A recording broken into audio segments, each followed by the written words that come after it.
Hello friend, this is Rohini Shinde's vlog आणि मी आज देणार आहे तुम्हाला लाईव्ह अपडेट फ्रॉम लोणावळा. हो, जे कोणी व्हिजिट करायचा विचार करत असतील, अदरवाईज त्यांचा प्लॅन असेल वीकेंडसाठी, तर हे त्यांच्यासाठी अपडेट आहे की आत्ता भोशी डॅम ओव्हरफ्लो आहे आणि कोणत्या कोणत्या पॉईंटला तुम्ही फिरू शकता. आणि हे शॉर्ट व्हिडिओमध्ये आहे. तुम्हाला ह्याचा जर लॉंग हवा असेल पूर्ण डिटेलमध्ये येण्यापासून स्टे करण्यापर्यंत, तर तुम्ही तेही मला कमेंटमध्ये सांगा. कमेंट बॉक्समध्ये मी तेही तुमच्यापर्यंत व्हिडिओ पोहोचवण्याचा प्रयत्न करेन फुल अपडेटमध्ये. आणि इथे तुम्ही बघू शकता मी आत्ता टायगर पॉईंटला चाललेली आहे आणि हेवी रेनच आहे खूप जास्त. वीकेंडला अवॉइड करा सॅटर्डे संडेला, कारण की खूप जास्त ट्रॅफिक जाम होते आणि आत्ता ओव्हरफ्लो नाही आहे, भोशी डॅम चालू नाही आहे. तरीही लोक येत आहेत आणि रिटर्न जायला त्यांना लागत आहे, कारण की भोशी डॅम अजून ओव्हरफ्लो झालेला नाही आहे. सो त्यामुळे तर आत्ता तुम्ही टायगर पॉईंटसाठी व्हिजिट करू शकता, कारण की इथे खूप खाली रेन आहे.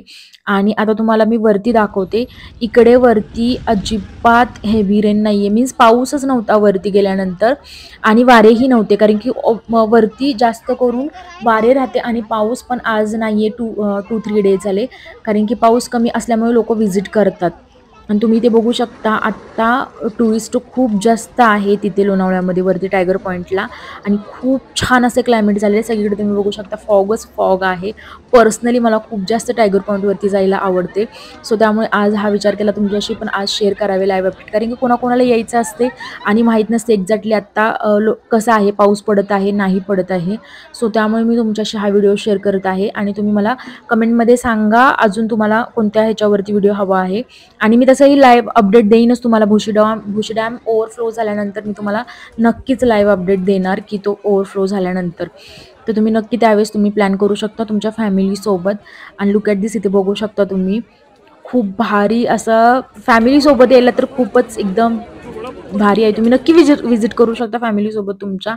आणि असं नाही की जास्तच हेवी रेन आहे त्याच्यामुळे तुम्ही किड्सना पण हे करू शकत नाही, कॅरी करू शकत नाही, तर असं काहीच होणार नाहीये. इथे बघू शकता तुम्ही लोक किड्सना पण घेऊन आलेले आहेत. जी फॅमिली आहे, किड्सही आहेत त्यांच्यासोबत, त्यांची मुलंही आहेत. सो त्यामुळे त्यांनाही तुम्ही घेऊन इथे व्हिजिट करू शकता, कारण की आत्ता एवढा हेवी 2 डेज झाले फक्त हेवी रेन चालू आहे लोणावळ्यामध्ये. बाकीचे डेज तर नव्हतेच. आत्ता 2-3 डेज झाले फक्त पाऊस पडत आहे, त्यामुळे टाइम लागेल भोशी डॅम पण ओव्हरफ्लो होण्यासाठी. आणि इथे तुम्ही बघू शकता पलीकडे दरीमध्ये काहीच दिसत नाहीये, एवढा फॉगच फॉग आहे सगळीकडे.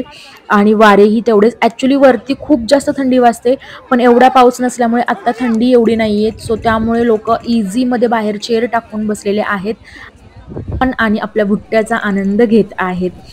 तर तुम्हालाही वीकेंडचा असा प्लॅन करायचा असेल तर तुम्ही नक्की इथे व्हिजिट करू शकता. आणि हा व्हिडिओ तुमच्या फ्रेंड्स आणि फॅमिलीसोबत नक्की शेअर करा, त्यांनाही लाईव्ह अपडेट मिळेल आत्ता लोणावळ्याची एक्झॅक्टली लोकेशन, वेदर कसे आहे ते समजण्यासाठी.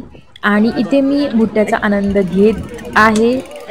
लुक ॲट दिस. आणि पार्किंग तुम्ही इथे बघू शकता, पार्किंग खूप फुल आहे, कारण की खूप जास्त टुरिस्ट आत्ता आलेले आहेत. आणि हा टायमिंग 6:30 वाजलेले आहेत, तरीसुद्धा टुरिस्ट होते तुम्ही बघू शकता. आणि फुल ट्रॅफिक होती. मला येताना पण लागली आणि जातानाही ट्रॅफिक होती. आणि इथे जरा फॉग कमी झाल्यानंतर इथे बघू शकता तुम्ही अशा प्रकारे एवढे छान क्लायमेट झाले होते.